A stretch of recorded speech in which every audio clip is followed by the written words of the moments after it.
My cheating wife wanted a divorce, but her lawyer froze in shock, shaking, when I showed up with proof that destroyed her case. 8 years. 8 effing years I gave that woman everything. I'm Wade, 35, professional welder specializing in pipeline construction. Not glamorous work, but it pays damn well. I'm talking 6 figures for busting my sauce in places most people wouldn't last a day. My wife Brianna, 33, is a licensed therapist with her own practice. Or was. We'll get to that. We've got twin boys, Hunter and Wyatt, just turned 6. Those kids are my world. Everything I do, every pipeline I weld in the middle of nowhere Wyoming or North Dakota, every 16-hour shift in brutal conditions, it's all for them. I thought Brianna understood that. She used to. When we met, she was fresh out of her master's program, drowning in student loans. I was already established in my trade, making good money. I paid off her $80,000 in loans within 2 years. Helped her set up her practice. Bought us a house in Thornton, nothing fancy, but solid. 3,500 square feet on half an acre. Room for the boys to run around. The thing about my job is I'm sometimes gone for weeks. Pipeline work isn't local. But when I'm home, I'm home.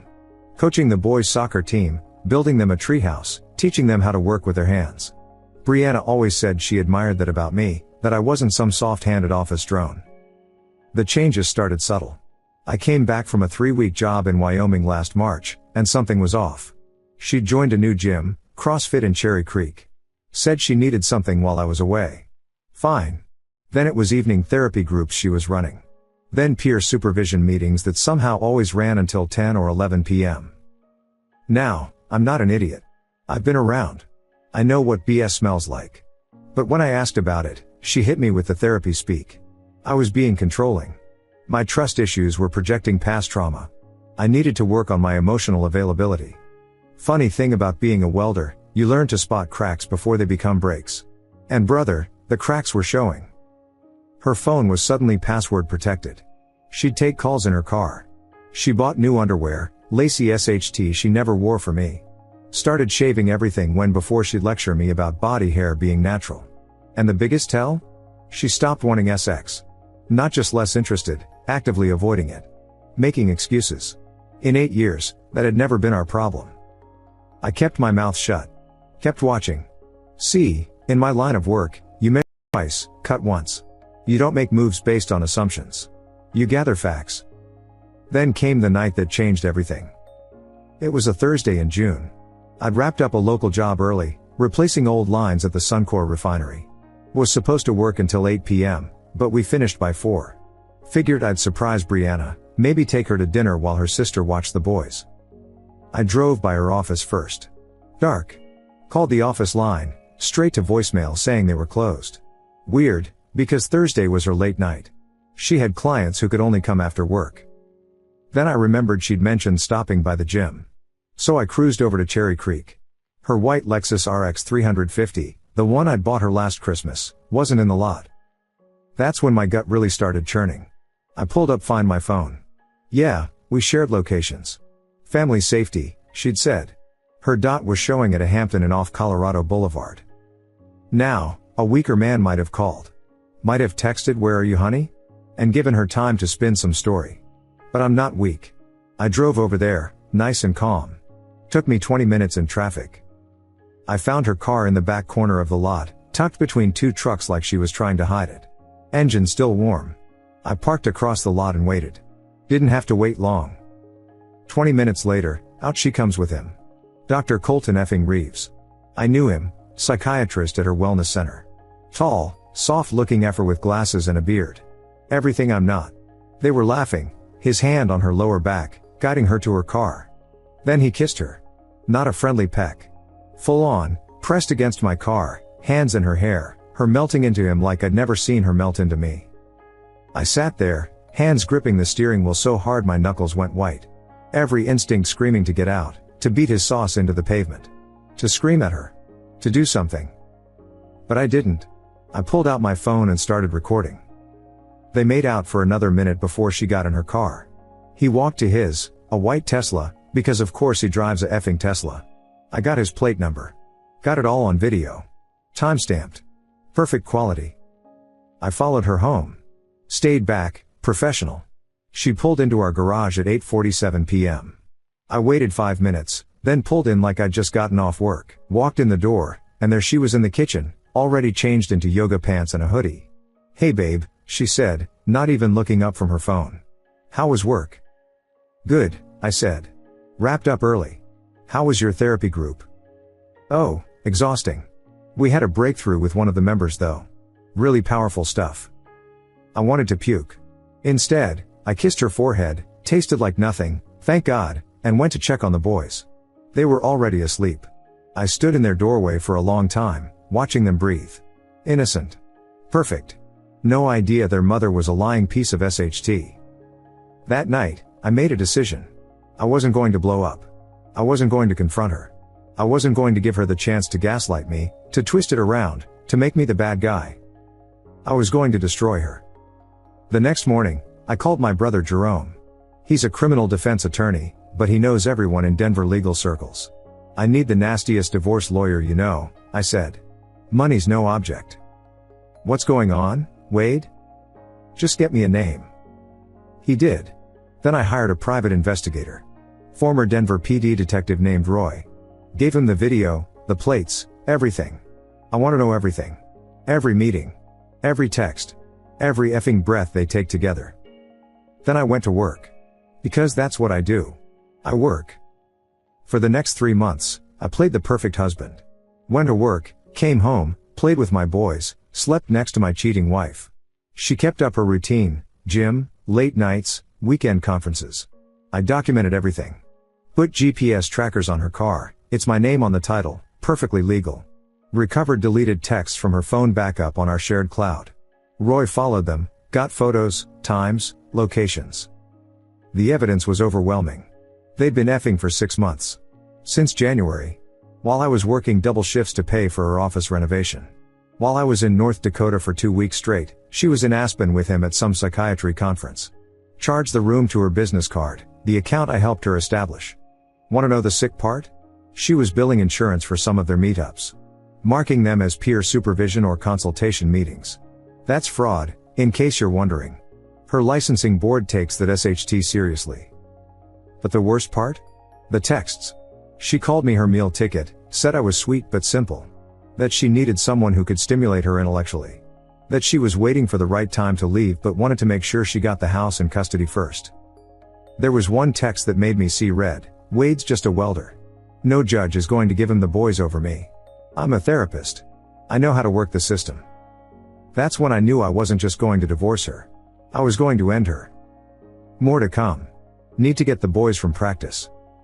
Update 1, the preparation, posted 2 days later. Alright, I'm back. Thanks for all the support. Some of you asked for more details about what happened next. Buckle up. So there I was, 3 months of evidence compiled.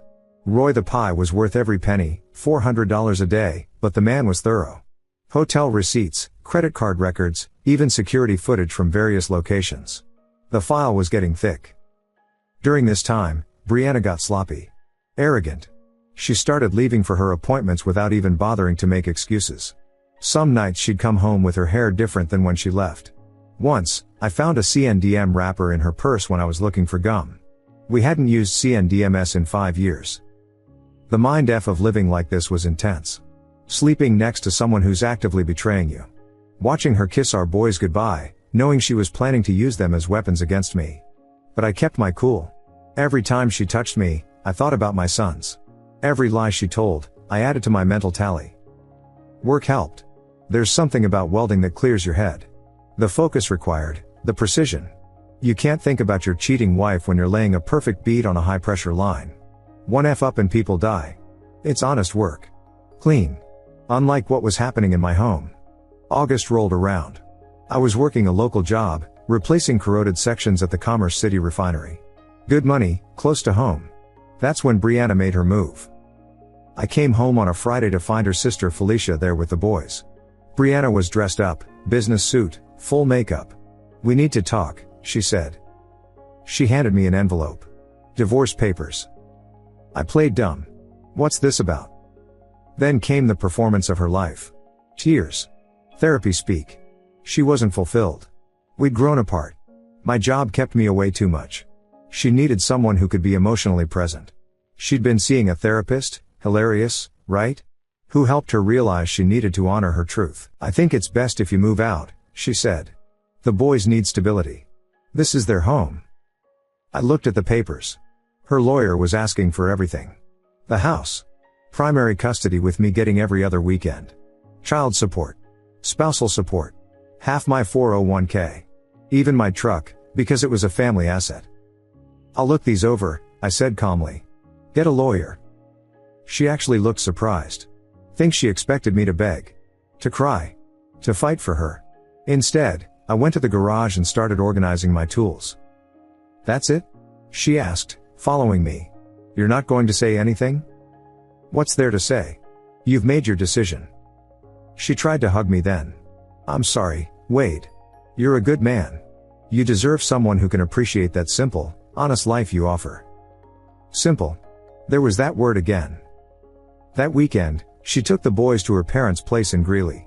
Gave me time to process and pack some things. Instead, I met with my lawyer, Dominique Rawlings, an absolute shark who Jerome recommended. Black woman, former prosecutor, took one look at my file and smiled like Christmas came early. This is beautiful, she said, flipping through photos of Brianna and Colton. Fraud, adultery, conspiracy to hide assets. Oh, she's been moving money? Fantastic. Colorado is a no-fault state, but judges still consider conduct when it comes to custody. And this? She held up the insurance fraud evidence. This is career-ending. We spent 6 hours strategizing. Dominique was thorough, methodical. Kind of turned me on, to be honest. She laid out the plan. I'd play along, seem cooperative, while she prepared our counter-filing. Let Brianna think she was winning. Don't move out, Dominique instructed. Don't give her anything. Document every interaction. If she brings him around the boys, document it. If she leaves them with sitters while she's with him, document it. We're going to bury her. The next few weeks were chess moves. Brianna strutted around like she'd already won. Started redecorating.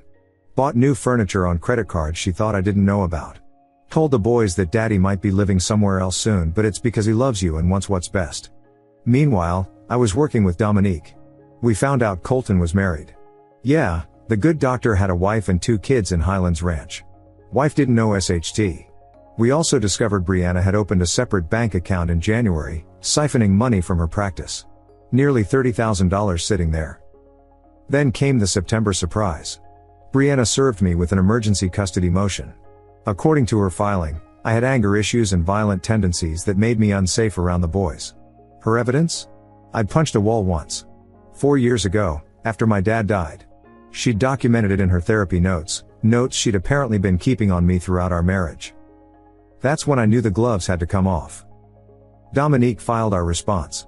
237 pages of documented adultery, fraud, financial misconduct, and parental alienation. Every text. Every photo.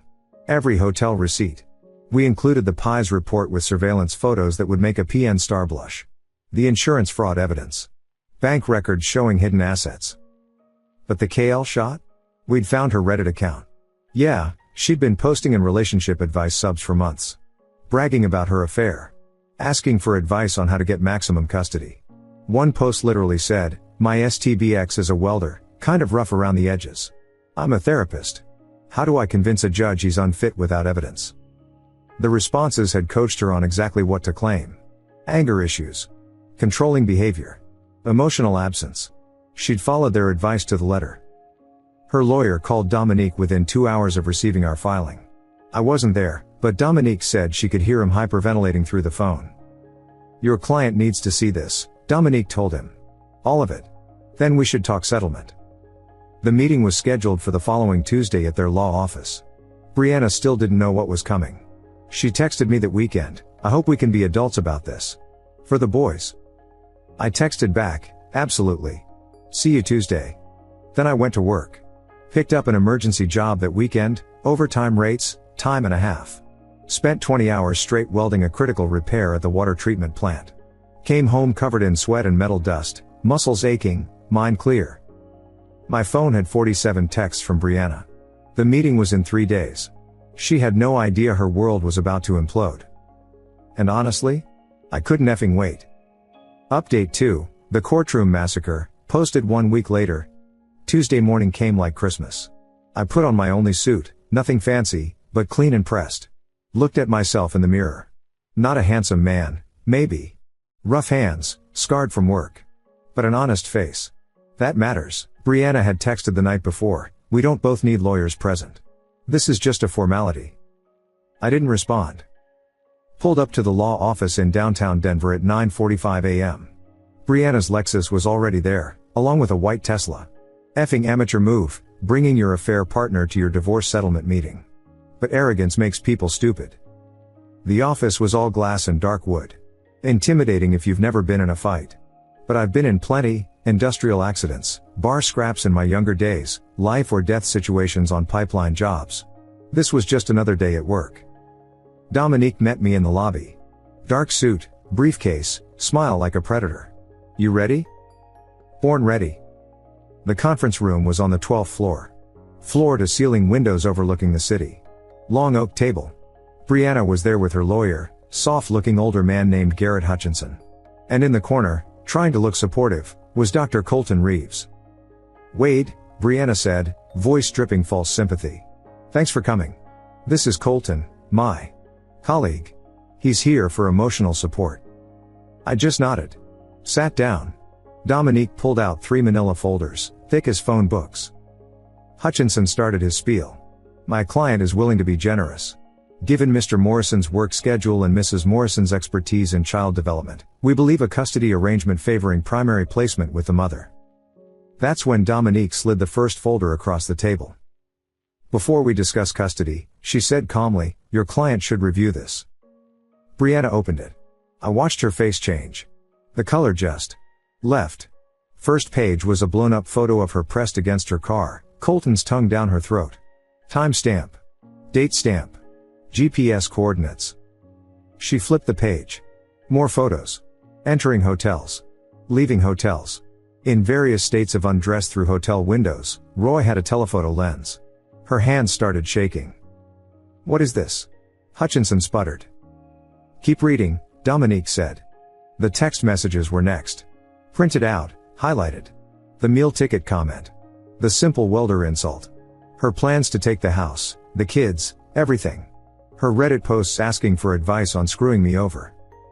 Then came the financial records. The secret bank account. The credit cards I didn't know about. The money siphoned from her practice. The business trips that were really F-fests in Aspen and Vail. But the death blow was the insurance fraud. Billing records showing she'd charged insurance companies for therapy sessions that were really afternoon hookups. Dates, times, corresponding hotel records. Everything. Hutchinson's hands were trembling now. He pulled Brianna aside, whispered furiously. "I caught fragments. Career ending. Criminal charges. Lose your license." Colton tried to leave. "I should go," he muttered. "Sit down," I said. First words I'd spoken. He sat. Dominique pulled out folder 2. "Now, Mr. Hutchinson, let's discuss your client's fitness as a parent." Documentation of every time she'd left the boys with sitters to meet Colton. Text messages where she discussed using them as leverage. The therapy notes she'd kept on me, which Dominique explained were ethical violations that alone could cost her license. Posts where she admitted lying to make me look bad. "This is entrapment." Brianna shrieked. "He hired someone to follow me. That's stalking." "Actually," Dominique said smoothly, "documenting adultery for divorce proceedings is perfectly legal in Colorado. As is recovering deleted texts from a shared family cloud account. As is placing GPS trackers on vehicles registered in Mr. Morrison's name." Hutchinson was sweating. "We need a recess." "No," I said. "We finish this now." Dominique opened folder 3. "Dr. Reeves, are you aware that insurance fraud is a federal offense?" Colton went white. What?" "Your name appears on several of these fraudulent billing claims as a supervising physician. You signed off on therapy sessions that never occurred." "I didn't know," Brianna said. "Shut up." Brianna screamed at him. "Also," Dominique continued, "does your wife know you're here?" The room went silent. Colton looked like he might vomit.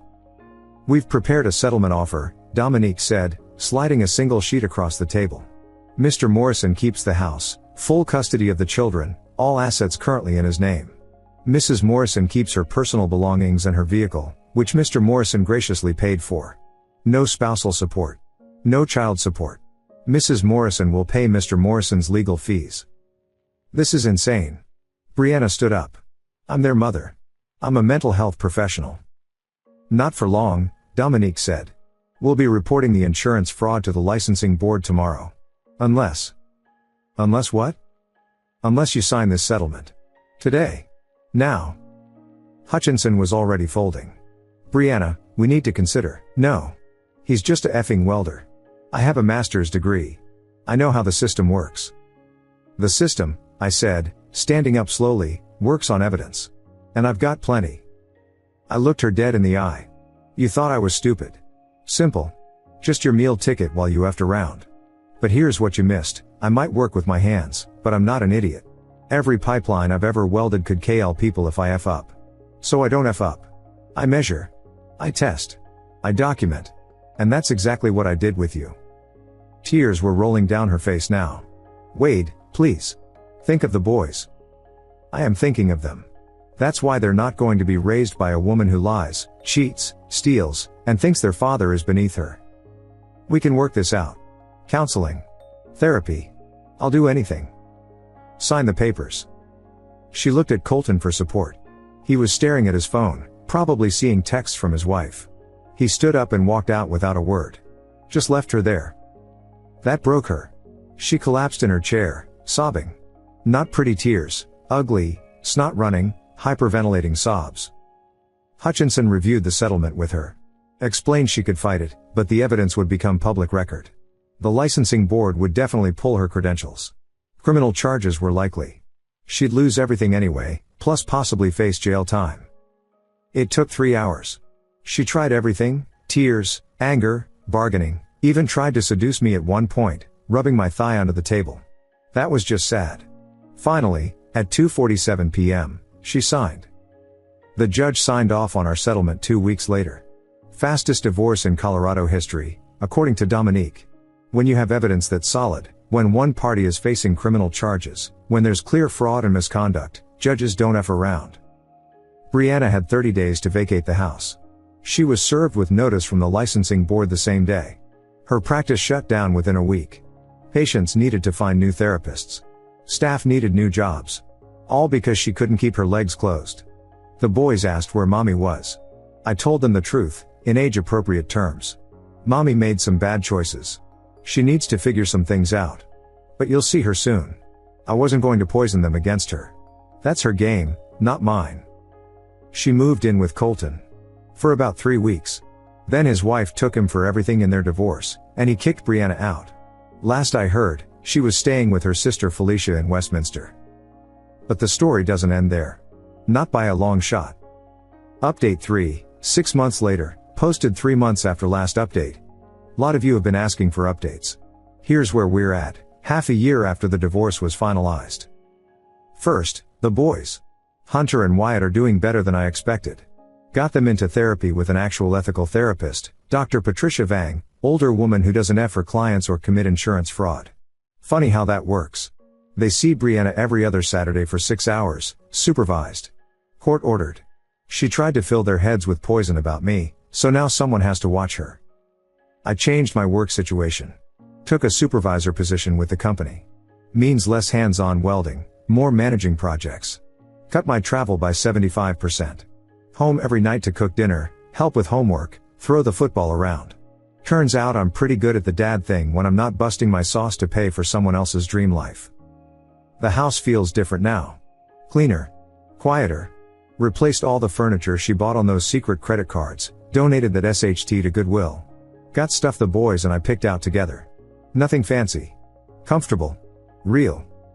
Started a side business doing custom welding work, gates, railings, art pieces. Teaching Hunter and Wyatt basic metalwork on weekends. They love it. There's something about creating things with your hands, you know? Honest work. Now, about Brianna. Jesus Christ, where do I start? Lost her license, obviously. The insurance fraud was a slam dunk for the board. She can never practice therapy in Colorado again. Probably not anywhere else either, that SHT follows you.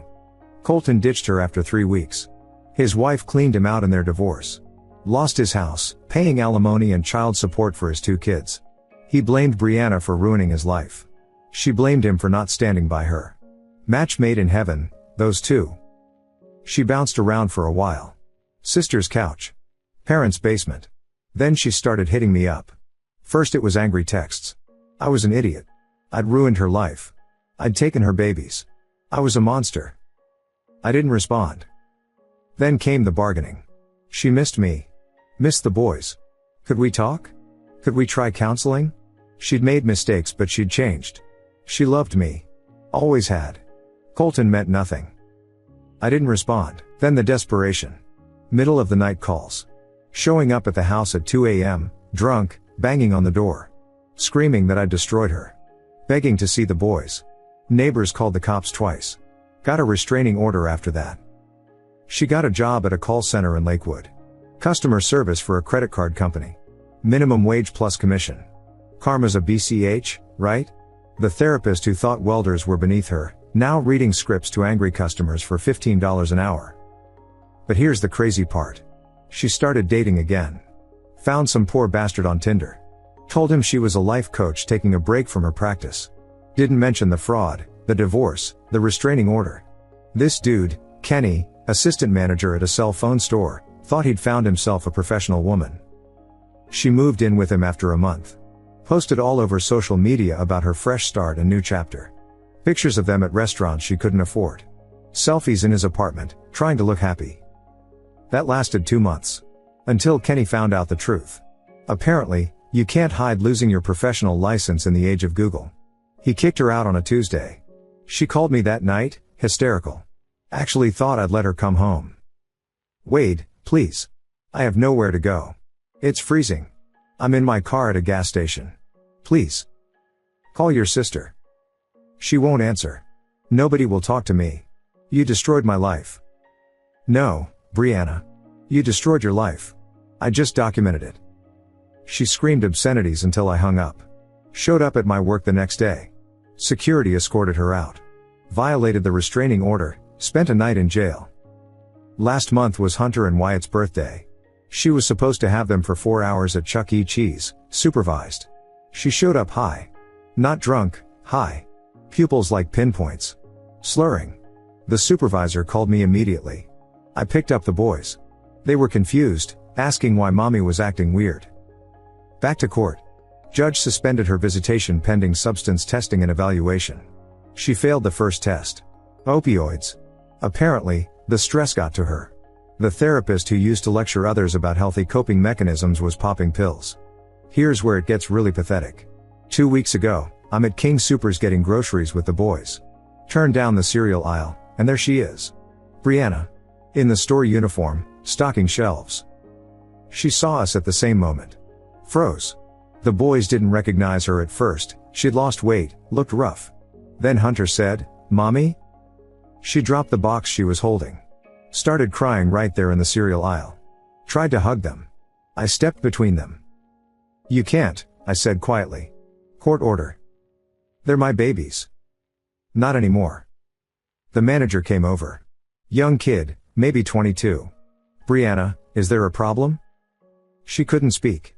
Just stood there sobbing while other employees stared. We left. Boys asked why mommy was working at the grocery store. I told them sometimes people make choices that change their lives, and they have to start over. "Will she be okay?" Wyatt asked. "I don't know, buddy. That's up to her." Got a call from her parents last week. First time they'd reached out since the divorce. They're moving her back to Greeley. Getting her into rehab. Trying to salvage what's left. Her dad actually apologized to me. Said they'd always known she had issues but enabled her because she was the golden child with the advanced degree. Now their other daughter won't speak to them, and Brianna's a junkie who can't hold a minimum wage job. "We should have seen it," he said. "You were good to her, Wade. Better than she deserved." No SHT. Meanwhile, my life? It's good. Better than good. Got promoted to regional supervisor. Making more money than ever. Boys are thriving in school. House is paid off early thanks to not having to cover Brianna's spending. Even started dating a bit, nothing serious yet. Nice woman named Teresa, owns a small construction company. Understands the business. Doesn't think welders are beneath her. The difference is night and day. I come home to peace instead of lies. My money stays in my account instead of funding someone's double life. My boys see a father who stands up for himself instead of a doormat. Sometimes I think about what would have happened if I'd never caught her that night at the Hampton Inn. Would she still be effing Colton? Would I still be her meal ticket? Would she have eventually taken everything and left me with nothing? But I did catch her. And I didn't handle it like some emotional pussy. I handled it like a man who knows his worth. Who protects what's his. Who doesn't let anyone, degree or no degree, treat him like he's less than. She thought she was smarter than me. Thought her master's degree and therapy speak made her superior. Thought she could manipulate the system because she understood psychology. But here's what that education didn't teach her: you can't outsmart evidence. You can't therapy speak your way out of fraud. And you sure as F can't underestimate a man who works with his hands and thinks with his head. Last I heard, she was in rehab in Greeley, living with her parents at 34, working on rebuilding her life. Good luck with that. Meanwhile, I'm here in my paid-off house, raising my boys, building my business, living my life. Turns out the simple welder won in the end. Funny how that works. Final update, 1 year later. Been a year since I posted. Lot of you still message asking for updates. Here's the final chapter. The boys just turned 7. Thriving. Hunter's into hockey now, why it's all about dinosaurs and science. Both doing great in school. They ask about their mom sometimes. I tell them she's sick and getting help. Keep it simple. They'll understand more when they're older. My business took off. Morrison Custom Metalwork. Got contracts with 3 home builders, 2 artists, and the city for infrastructure projects. Hired 2 guys, teaching them the trade. One's fresh out of high school, reminds me of myself at that age. Kid's hungry to learn, respects the work. Moved the boys and me to a bigger place in Parker. 5 acres, mountain views, workshop out back. Not showing off, just wanted space. Room to breathe. To build things. To not have memories in every corner. Teresa and I are solid. She gets it. No games, no BS. Runs her company during the day, comes home covered in drywall dust, and we cook dinner together. Boys love her. She doesn't try to be their mom. Just Teresa. That's enough. Now, about Brianna.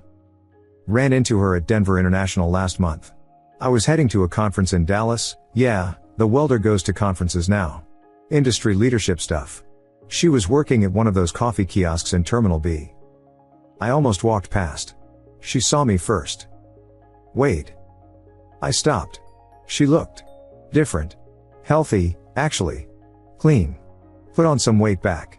Hair pulled back, no makeup, just standing there in her coffee shop apron. Brianna. You look good, she said quietly. The boys? They're good. Good. That's good. Awkward silence. There was a line forming behind me. I need to tell you something, she said quickly. I'm 9 months clean. Got a sponsor. Working the steps. Part of that is making amends. Okay. I'm sorry. For everything. You didn't deserve any of it. You were a good husband. A good father. I threw it all away because I was arrogant and selfish and thought I was better than you. I wasn't. I'm not. I just looked at her. This woman who'd almost destroyed me. Who'd tried to take my children. Who'd called me simple. I know you'll never forgive me, she continued. I don't expect you to.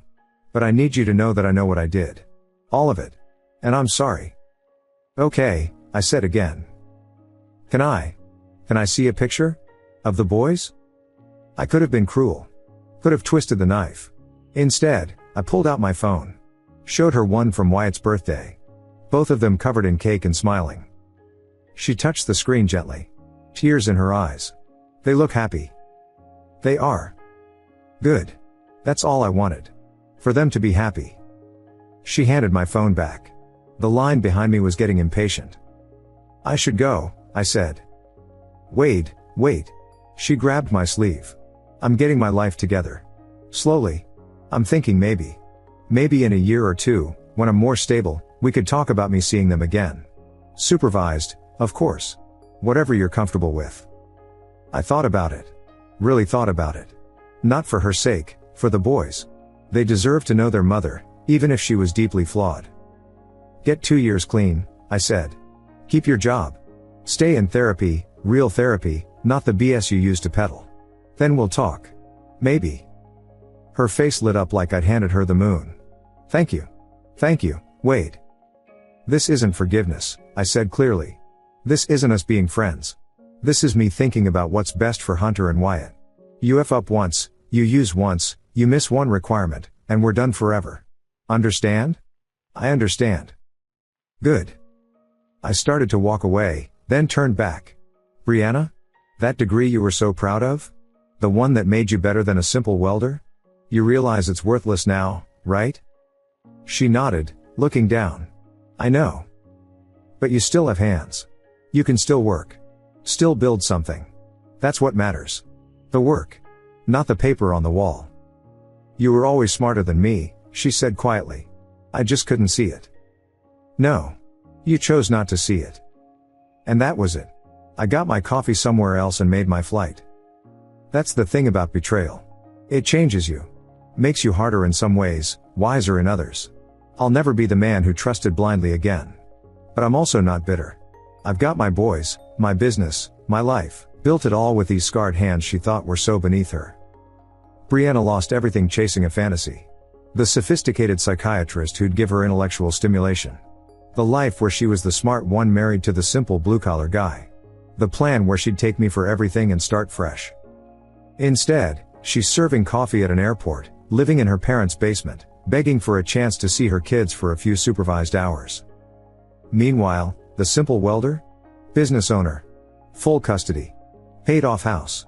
Good woman. Happy kids. Turns out working with your hands doesn't mean you can't think with your head. Some of you might say I should forgive her completely. Let her back into the boys' lives fully. But forgiveness doesn't mean forgetting. It doesn't mean trusting. It means moving forward without the weight of anger. I'm not angry anymore.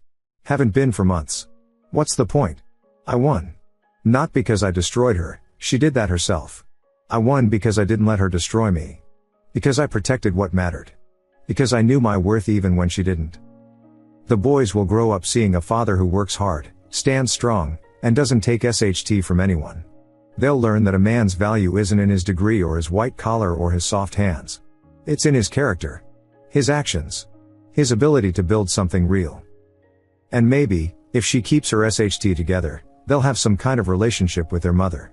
Limited, supervised, careful, but something. That's for them, not her. Kids need to know where they come from, even if it's complicated. But they'll always know who was there.